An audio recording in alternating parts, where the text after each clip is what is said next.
नमस्कार, बहुत स्वागत है आपका सितारों की चाल में। मैं हूं आपके साथ अमित शर्मा। इस कार्यक्रम में हम आपको बताएंगे कैसा बीतेगा आपका आज का दिन और जानेंगे आज के विषय के बारे में। और मेरे साथ इस समय भोपाल से जुड़ चुके हैं ज्योतिषाचार्य पंडित अरविंद तिवारी जी। पंडित जी, आपका बहुत बहुत स्वागत है इस कार्यक्रम में। तो चलिए इस कार्यक्रम की हम शुरुआत करते हैं।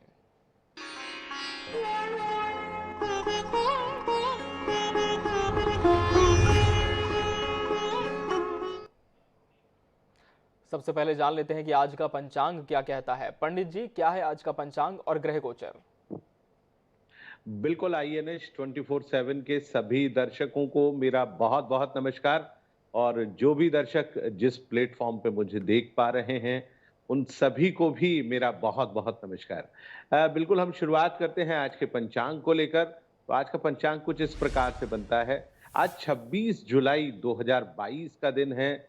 दिन मंगलवार है। श्रावण मास के कृष्ण पक्ष की आज त्रयोदशी भी है। और हम इसको महाशिवरात्रि, जैसे महाशिवरात्रि होती है, वैसे ही श्रावण मास की आज शिवरात्रि है। तो आज के दिन आप भगवान शिव को मनाने का पूरा प्रयास करें, भगवान शिव को प्रसन्न करें।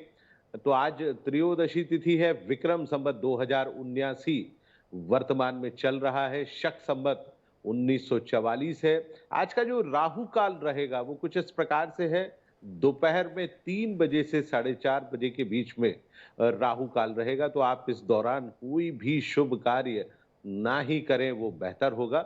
आज की जो कुछ ग्रह स्थितियां हैं वो कुछ इस प्रकार से बनती हैं। सूर्य इस समय कर्क राशि में गोचर कर रहा है, यानी भ्रमण कर रहा है। वहीं आज चंद्रमा मिथुन राशि में है। मंगल इस समय मीष राशि में गोचररत है, यानी भ्रमण कर रहा है।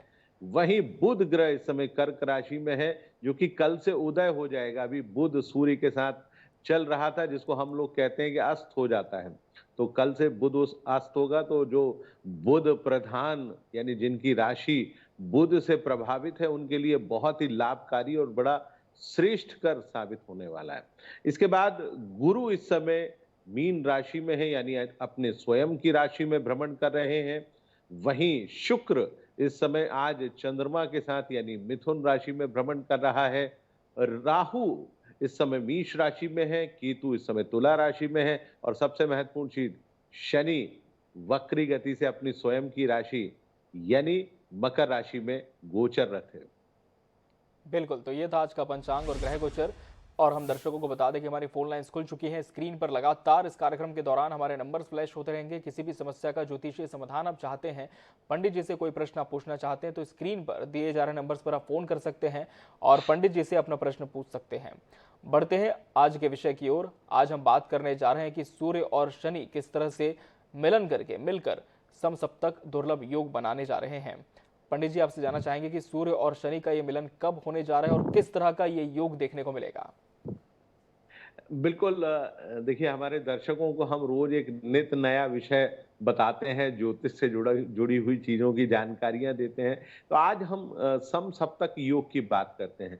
देखिए, उसको आप इस प्रकार से समझ लीजिए कि शनि और सूर्य एक दूसरे के आमने सामने बैठे हैं। समसप्तक का मतलब होता है एक दूसरे के आमने सामने बैठकर योग बनाना। अर्थात इसको आप ऐसे समझिए कि वर्तमान में सूर्य कर्क राशि में गोचररत है और ठीक उसके सामने यानी शनि मकर राशि में बैठा हुआ है। तो एक दूसरे से सातवें भाव की राशि में बैठने के कारण इसको सम सप्तक यानी समान रूप से एक दूसरे को देखने का योग बन रहा है। अच्छा, ये सम सप्तक योग चूंकि दो महत्वपूर्ण ग्रह मिलकर बना रहे हैं, इसलिए इसकी बात करना बेहद जरूरी है। अर्थात आप देखिए कि सूर्य और शनि, सूर्य पिता हैं और शनि उनके पुत्र हैं। तो जिसके चलते ये योग बन रहा है। कर्क राशि में सूर्य गोचर कर रहे हैं, वहीं शनि मकर राशि में है। लेकिन चूंकि ये योग की बात करना इसलिए भी आज बहुत महत्वपूर्ण है कि शनि वक्री गति से मकर राशि में भ्रमण कर रहे हैं। वक्री गति से जब भी भ्रमण करते हैं, तब थोड़ी सी परेशानी शनि के साथ होती है, क्योंकि शनि की जो सकारात्मक ऊर्जा है वो नहीं मिल पाती है, क्योंकि वक्री गति से उनके अशुभ प्रभाव में वृद्धि होती है। हालांकि वो अपनी स्वयं की राशि में है, परंतु आप देखिए कि इसके चलते देश और दुनिया में बहुत सारी घटनाएं घट रही हैं।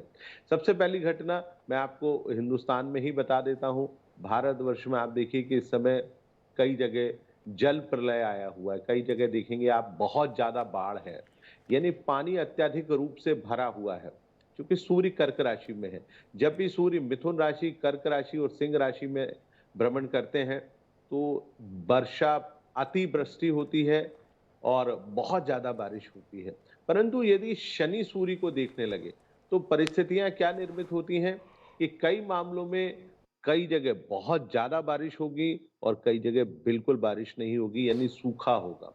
तो ये इस प्रकार की स्थिति है। और आप देखिए कि जो राशिगत कुछ जगह है जहां पर आप देखेंगे कि लगभग सूखे जैसी स्थिति है और मरुस्थल है, जैसे राजस्थान को आप देख लीजिए, वहां पर भारी मात्रा में बाढ़ आई हुई है, यानी जोधपुर और ऐसी जगह हैं जहां केवल और केवल रेत पाई जाती है, वहां पर आपको वर्षा का जल अत्यधिक मात्रा में दिखाई दे रहा है। तो ये इसका प्रभाव है। दूसरा, आप इसके प्रभाव को इस प्रकार से समझिए, क्योंकि भारतवर्ष की कुंडली को यदि हम उठाकर देखें, तो भारतवर्ष की कुंडली में आप देखेंगे कि शनि भारतवर्ष की कुंडली में भाग्येश है, यानी भाग्य भाव के स्वामी ग्रह के रूप में बैठे हुए हैं। ठीक उसी प्रकार शनि कर्म स्थान के भी स्वामी है, क्योंकि अभी कुछ दिन पहले तक शनि कुंभ राशि में थे, जो कि बहुत ही सुंदर राशि थी, वहां पर उनका विराजमान होना था। लेकिन अभी वो वक्री गति से मकर राशि में गोचर कर रहे हैं, जिसके चलते उनके अशुभ प्रभाव में थोड़ी सी वृद्धि हुई है। ठीक उसी प्रकार भारतवर्ष की कुंडली में सूर्य ग्रह जनता के भाव का स्वामी है, यानी जनता से जुड़ी हुई समस्याओं के बारे में बताता है। और अब आप देखिए कि वो जनता के भाव से एक भाव पहले, यानी कर्क राशि में बैठे हैं, तो जनता पर कई प्रकार से बोझ पड़ रहा है। खासतौर से जो महंगाई को लेकर जनता बहुत ज्यादा परेशान है। जनता के सुख में लगातार कमी आ रही है, और उस कमी में जो महंगाई और बाकी परेशानियों का जो तड़का है, वो लगा रहा है सूर्य और शनि का समसप्तक योग। तो ये अपने आप में परेशानी है। हालांकि ये योग बहुत ज्यादा दिन नहीं रहेगा। आप इसको इस प्रकार से लीजिए कि 16 अगस्त को सूर्य वहां से निकल जाएंगे कर्क राशि से, और उसके बाद उनका प्रवेश होगा सिंह राशि में। और आप देखेंगे कि 20 तारीख यानी 20 अगस्त के आसपास जो बहुत सारे हमारे देश की जनता की समस्याएं हैं, उनका समाधान कहीं ना कहीं किसी न किसी प्रकार से अवश्य होगा। तो ये समसप्तक योग अपने आप में बड़ा महत्वपूर्ण है। अब इसी समसप्तक योग को आप विभिन्न देशों के परिप्रेक्ष्य बिल्कुल। में, यानी आप भार जी। जी, बिल्कुल पंडित जी, हम विभिन्न देशों पर भी इसकी बात करेंगे। इस वक्त एक दर्शक हमारे साथ जुड़ चुके हैं छत्तीसगढ़ के राजनांदगांव से। योगिता, बहुत स्वागत है आपका इस कार्यक्रम में सितारों की चाल में। सबसे पहले जन्म की पूरी तिथि, समय और स्थान बता दें, फिर आपका सवाल रखें। जी, मेरा जन्म डेट ऑफ बर्थ है 7/11/75। 7/11/1975। जी। जी। और जन्म समय है 6 की रात 12:40। 12:40। जन्म का स्थान बता दें। जन्म स्थान है राजनांदगांव, जिला राजनांदगांव। राजनांदगांव। जी, प्रश्न करें। जी, मैं प्लाट खरीदना चाहती हूँ, तो योग बना है, कब तक खरीद सकती हूँ? जी, पंडित जी। चलिए, योगिता जी के मन में प्लॉट खरीदने की बात है, तो बिल्कुल आप प्लॉट खरीद पाएंगे योगिता जी, पर उसके लिए थोड़ा सा इंतजार करना पड़ेगा। देखिए, आपकी कुंडली में जो योग बन रहा है प्लॉट खरीदने या बाकी चीजों का, वो बन रहा है 27 अक्टूबर इसी साल के 2022 के बाद जो है आप प्लॉट खरीद सकती हैं, यानी आपको कोई किसी भी प्रकार की दिक्कत उसमें नहीं आएगी। तो मेरा मानना है कि आप उसके बाद आप प्रयास करें, और मुझे लगता है कि आपके प्रयासों में ईश्वर सफलता अवश्य प्रदान करेगा। बिल्कुल, इन उपायों को आप कर सकते हैं और निश्चित तौर पर आपको सफलता मिल सकती है। वहीं निजी परामर्श भी दर्शक ले सकते हैं पंडित जी से। उनके नंबर हम लगातार स्क्रीन पर फ्लैश कर रहे हैं। पंडित जी, हम फिर से लौटते हैं विषय की ओर। आज हम बात कर रहे हैं समसप्तक योग की, और आप हमें जानकारी दे रहे थे कि विभिन्न देशों पर इसका क्या प्रभाव पड़ेगा। देखिए, समसप्तक योग का प्रभाव, सबसे पहले आप भारत के पड़ोस में आ जाइए, श्रीलंका को देख लीजिए। देखिए, श्रीलंका जिसकी राशि बनती है कुंभ राशि, कुंभ राशि का देश है। और आप देखिए कि शनि पिछले 2.5 सालों से मकर राशि में गोचररत था, और अभी केवल 1 महीने के लिए वहाँ पर वो गया कुंभ राशि में और अभी फिर वापस लौट के आ गया मकर राशि में। आप देखिए देश की अर्थव्यवस्था लगभग समाप्त हो चुकी है, देश कंगाली की ओर बढ़ चुका है। जहाँ जिस देश में पेट्रोल हमारे देश की तुलना में सबसे सस्ता था, यानी केवल 45 से 50 रुपए श्रीलंका रुपयों के हिसाब से, आज वहीं पेट्रोल 700 से 800 रुपए लीटर है। कहने का तात्पर्य ये है कि ग्रहों का असर हमको लगातार दिखाई देता था। इंडियन आईएमएफ जिनको हम कहते हैं इंटरनेशनल मॉनेटरी फंड, वो उसने कहा कि श्रीलंका दुनिया का सबसे खुशहाल देशों में से है। परंतु आप देखिए कि उसने सारी खुशहाली को शनि ने एक प्रकार से मथ कर रख दिया।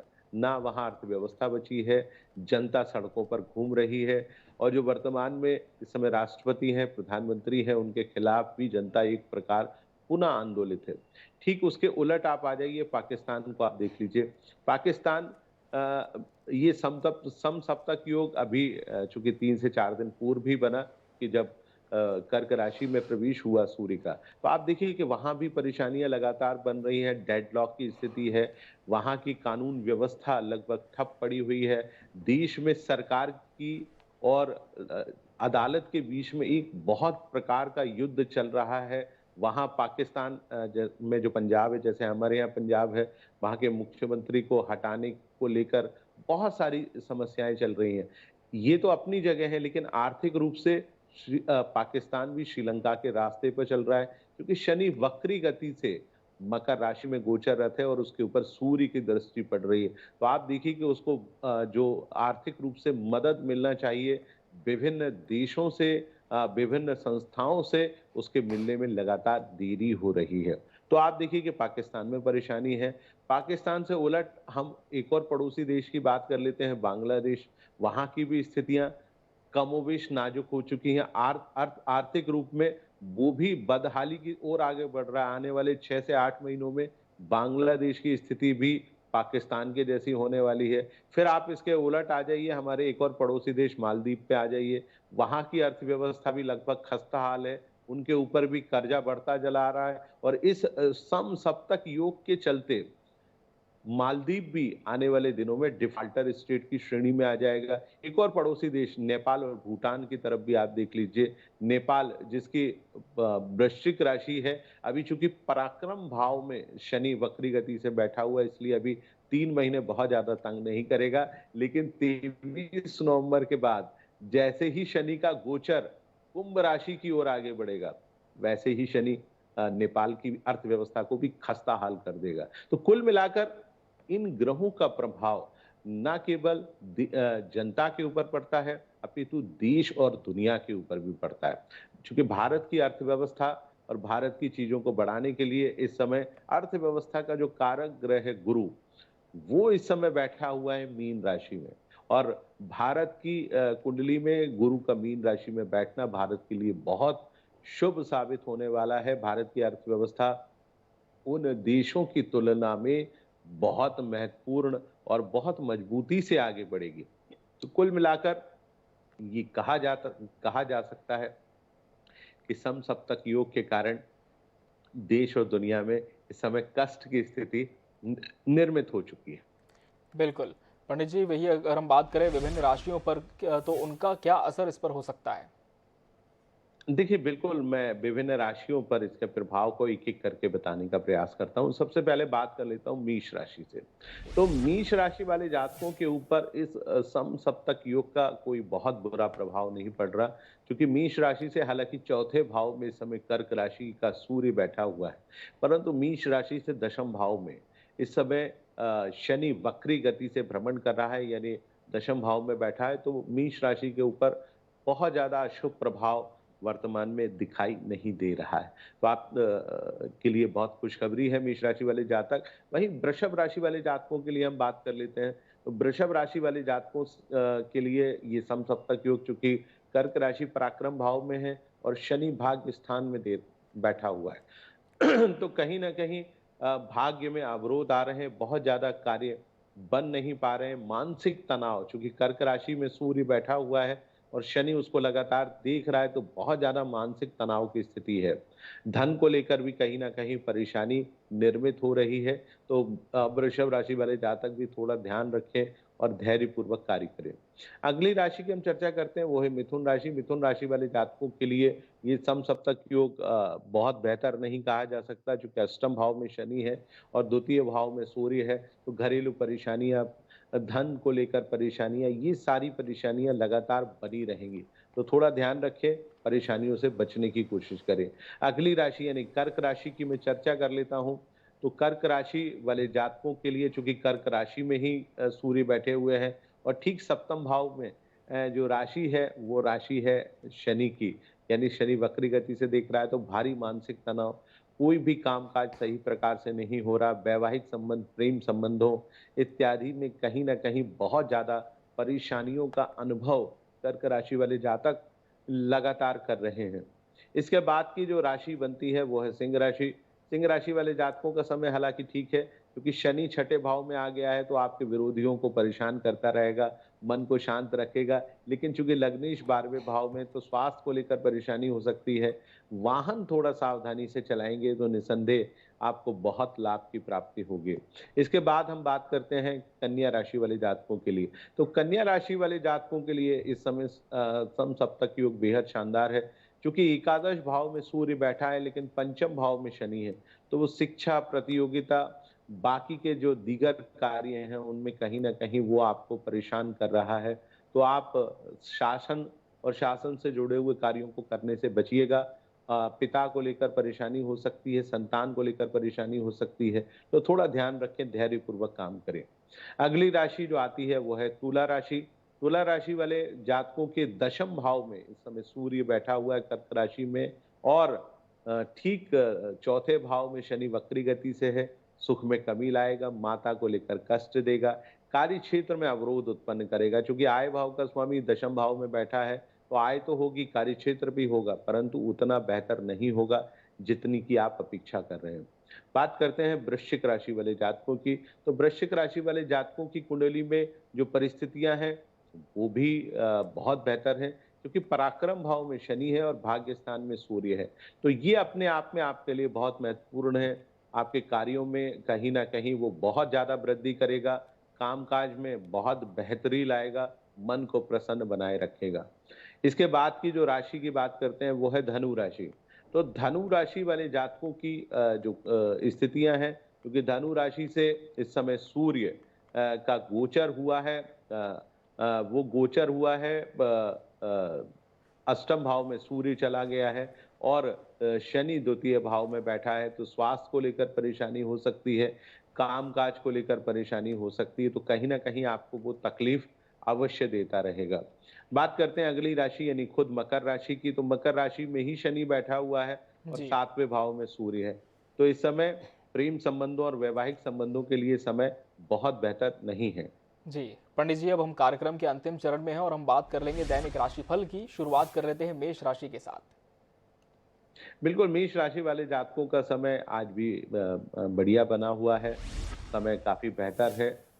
यश मान सम्मान की स्थिति बढ़िया बनी रहेगी, कामकाज की स्थिति काफ़ी बेहतर बनी रहेगी, मन प्रसन्न बना रहेगा और प्रेम संबंधों में कहीं न कहीं लाभ की स्थिति बनी रहेगी। तो कुल मिलाकर आज का दिन आपके लिए बहुत बेहतर बना हुआ है, तो आप आज के अच्छे दिन को भरपूर तरीके से बिताइए। अगली राशि की हम चर्चा करते हैं, वो है वृषभ राशि। तो वृषभ राशि वाले जातकों का समय बहुत बढ़िया है, मन प्रसन्न बना रहेगा, कामकाज की स्थिति बढ़िया रहेगी। आज आप जो भी काम करेंगे उसमें आपको सफलता अवश्य प्राप्त होगी। यदि आप प्रेम संबंधों से जुड़े हुए हैं, कार्य क्षेत्र से जुड़ा हुआ कोई महत्वपूर्ण कार्य कर रहे हैं, तो मुझे लगता है कि उसमें आज आपको सफलता अवश्य प्राप्त होगी। कुल मिलाकर आज का दिन बहुत ही बेहतर बना हुआ है। अगली राशि की हम चर्चा करते हैं, वो है मिथुन राशि। मिथुन राशि वाले जातकों का समय अभी भी आपके पक्ष का है, तो देखिए आप इसको भरपूर तरीके से आप लाभ उठा लीजिए। आपकी राशि में इस समय शुक्र का जो गोचर बना हुआ है, शुक्र जो चल रहा है, कुल मिलाकर वो आपके लिए बहुत बढ़िया है। इसलिए सलाह मेरी आपको यही है कि आपके जितने भी ज़रूरी काम हैं, उनको आप योजना बनाकर तेज़ी से करेंगे, तो निसंदेह आपको लाभ की प्राप्ति होगी। कुल मिलाकर समय बहुत बेहतर है। अगली राशि की हम चर्चा करते हैं, वो है कर्क राशि। कर्क राशि वाले जातकों का समय आज पूरी तरह से आपके पक्ष में है। देखिए सूर्य इस समय आपकी राशि में भ्रमण कर रहा है, वो कहीं न कहीं आपको बहुत लाभ दे रहा है। मानसिक, शारीरिक और अन्य क्षेत्रों में भी आज आपको सफलता मिलेगी। खास तौर से आज विरोधी पक्ष बेहद कमज़ोर बना रहेगा, तो आज आप विरोधियों की चिंता किए बिना अपने सारे कार्यों को तेज़ी से संपन्न करते रहिए। अगली राशि की हम चर्चा करते हैं, वो है सिंह राशि। सिंह राशि वाले जातकों का समय ऐसे सामान्य हो रहा है। कल की तुलना में आज की परेशानियां थोड़ी सी कम रहेंगी। मन भी थोड़ा सा प्रसन्न बना रहेगा। कार्य क्षेत्र में आपकी रुचि बनी रहेगी। परंतु सलाह यही है कि जितने भी जरूरी काम है भी सोच समझ कर करें, क्योंकि सूर्य जो आपका राशि स्वामी है वो आपकी राशि से 12वें भाव में गोचर कर रहा है, तो थोड़ा ध्यान रखे अपने जीवन में कार्यों को करेंगे तो निसंदेह आपको सफलता अवश्य प्राप्त होगी। अगली राशि की हम चर्चा करते हैं, वो है कन्या राशि। तो कन्या राशि वाले जातकों का समय आज सामान्य बना हुआ है। सलाह यही है कि जितने भी ज़रूरी काम हैं, उनको आप करने से बचिएगा, ताकि आपके जीवन में किसी भी प्रकार से परेशानी निर्मित ना हो। थोड़ा-सा मन अप्रसन्न रहेगा। यदि आप प्रेम संबंधों से जुड़े हुए हैं, तो मेरी आपको सलाह है कि आज प्रेम संबंधों से बचने की कोशिश आप अवश्य कीजिएगा। अगली राशि जिसकी हम चर्चा करते हैं, वो है तुला राशि। तुला राशि वाले जातकों का समय धीरे-धीरे सामान्य हो रहा है। देखिए चंद्रमा का गोचर लगातार आगे बढ़ रहा है और सबसे महत्वपूर्ण चीज़, इस समय आपका जो राशि स्वामी है वो भाग्य स्थान में गोचर कर रहा है। तो जिसके चलते आपके जीवन और आपके कार्य क्षेत्र में जो भी बाधाएँ उत्पन्न हो रही हैं, वो निसंदेह धीमे-धीमे दूर होंगी। तनाव में कहीं न कहीं कमी आएगी, कार्य क्षेत्र बहुत ही बढ़िया बना रहेगा। कुल मिलाकर एक अच्छा समय है, इसका आप भरपूर तरीके से लाभ उठा लीजिए। अगली राशि की हम चर्चा करते हैं, वो है मकर राशि, वृश्चिक राशि। तो वृश्चिक राशि वाले जातकों का जो आज का दिन है वो थोड़ा ठीक नहीं है। तो आज के दिन कोई बहुत ज़्यादा ज़रूरी काम-काज है, तो कोशिश करें उनको ना ही करें तो बेहतर होगा। वाहन थोड़ा-सा सावधानी से चलाएँ, किसी से वाद-विवाद या बहस बिल्कुल भी ना करें, ताकि आपके जीवन में कार्यक्षेत्र निसंदेह मजबूती की ओर आगे बढ़े। चिंता ना करें, 1-2 दिन में समय स्वतः ही ठीक होगा। अगली राशि की हम चर्चा करते हैं, वो है धनु राशि। तो धनु राशि वाले जातकों के ग्रह आज से सामान्य हो रहे हैं। तनाव और परेशानियां कहीं ना कहीं कम होंगी। मानसिक रूप से प्रसन्नता बढ़ेगी। परंतु सलाह अभी भी आपको यही है कि जितने आपके जरूरी काम है उनमें थोड़ा सा आप योजना बनाकर काम करें, क्योंकि कामकाज में रुचि तो बढ़ेगी, मन प्रसन्न भी बना रहेगा। परंतु जरूरी कामकाज 1-2 दिन के बाद करेंगे तो और भी बेहतर परिस्थितियां आपके जीवन में अवश्य बनी रहेंगी। बात करते हैं अगली राशि यानी मकर राशि की। तो मकर राशि वाले जातकों का समय आज थोड़ा-सा कमज़ोर है। मन थोड़ा-सा खिन्न रहेगा। जैसा कि मैंने कार्यक्रम की शुरुआत में भी कहा कि समसप्तक योग बना हुआ है। मानसिक तनाव देगा, वैवाहिक संबंधों में परेशानियाँ देगा। राजनीतिक और आर्थिक क्षेत्र में यदि आप पार्टनरशिप और उससे जुड़े हुए कुछ कार्यों को संपन्न कर रहे हैं, तो कहीं न कहीं आपको परेशानियाँ उत्पन्न होंगी। पर चिंता ना करें, समय धीमे-धीमे करके स्वतः ही ठीक होगा। अगली राशि की हम चर्चा करते हैं, वो राशि है कुंभ राशि। तो कुंभ राशि वाले जातकों का समय आज बहुत बढ़िया बना हुआ है। अनुकूलता लगातार आपके पक्ष में बनी हुई है। आप अपने जितने भी काम-काज हैं, उनको आप तेज़ी से संपन्न करें, ताकि आने वाले दिनों में आपको इन कार्यों से लाभ की प्राप्ति हो। कुल मिलाकर समय बहुत बढ़िया बना हुआ है, तो इस समय का भरपूर तरीके से लाभ उठा लीजिए। अंतिम राशि की हम चर्चा करते हैं, वो राशि है मीन राशि। तो मीन राशि वाले जातकों के सितारे आज बहुत बढ़िया हैं, मजबूत स्थिति में हैं। आज आप जो भी कार्य करेंगे उस कार्य में आपको सफलता मिलेगी। सुख में कहीं न कहीं वृद्धि होगी। संतान को लेकर कोई परेशानी है तो परेशानी आपकी दूर होने जा रही है। प्रेम संबंधों से यदि आप जुड़े हुए हैं तो आज प्रेम संबंधों में भी आपको लाभ की स्थिति प्राप्त अवश्य होगी। कुल मिलाकर मीन राशि वाले जातकों का समय आज बहुत ही बेहतर बना हुआ है। अपने इस समय का भरपूर तरीके से लाभ उठाएं। जी, पंडित जी बहुत बहुत धन्यवाद आपका हमसे इस कार्यक्रम में जुड़ने के लिए और दर्शकों को अहम जानकारी देने के लिए। और इसी के साथ सितारों की चाल में फिलहाल इतना ही। दीजिए इजाजत। नमस्कार।